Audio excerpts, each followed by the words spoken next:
ஒரு ஜாதக கட்டத்தில் வந்து குரு கேது அமைப்பு இருக்குது அப்படின்னு சொன்னாக்கா, அந்த குரு கேது அமைப்பு வந்து என்ன பண்ணுறாங்க அப்படின்னு சொன்னாக்கா, சட்டத்துக்கு புறம்பான செயல்கள், அதாவது சமுதாயத்துக்கு எதிரான செயல்களில் வந்து அவங்க ஈடுபடுறாங்க. இப்போது நம்ம வீட்டில் வந்து பார்த்திங்க அப்படின்னாக்கா, பொண்ணுங்க இருக்காங்க, பசங்க இருக்காங்க. அவங்க வந்து ஜாதி மாறிய திருமணம் பண்ணுறாங்க, அப்படி இல்லைன்னா மதம் மாறிய திருமணம் பண்ணுறாங்க. அப்படி இல்லை அப்படின்னு சொன்னாக்கா, இப்போ பொண்ணுங்களா இருந்தாங்க அப்படின்னு சொன்னாக்கா, அவங்க வந்து தன்னை விட வயது குறைந்த ஆண்களை வந்து மேரேஜ் செய்கிறாங்க. அதே ஆண்களாக இருந்தால் தன்னை விட மூத்த பொண்ணுங்களை வந்து மேரேஜ் பண்ணுறாங்க. சில நேரங்களில் பார்த்தீங்க அப்படின்னு சொன்னாக்கா, மேரேஜ் ஆனவங்களை மேரேஜ் பண்ணிக்கிற வாய்ப்பும் வந்து பார்த்தீங்க அப்படின்னு சொன்னால் இந்த மாதிரி குரு கேது அமைப்பில் வந்து இருக்குது.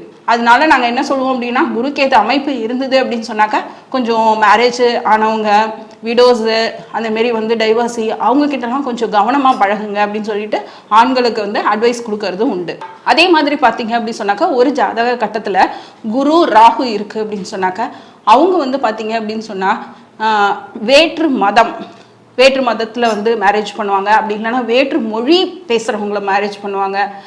இங்கேருந்து ஃபாரின் போகிறாங்கன்னு வச்சுக்கோங்களேன், அங்கே ஒரு பொண்ணை பார்த்து கல்யாணம் பண்ணிக்கிறாங்க அப்படின்னு சொன்னால் அவங்களுடைய ஜாதக கட்டத்தில் வந்து பார்த்தீங்க அப்படின்னு சொன்னாக்கா இந்த மாதிரி குரு ராகு சேர்க்கை இருக்கும். அதாவது வேறு ஸ்டேட்டு, வேறு கண்ட்ரி, இந்த மாதிரியான வேறு மதம், அந்த மாதிரியான விஷயங்கள்லாம் செய்கிறவங்க வந்து இந்த குரு ராகு சேர்க்கை இருக்கிறவங்க செய்கிறாங்க.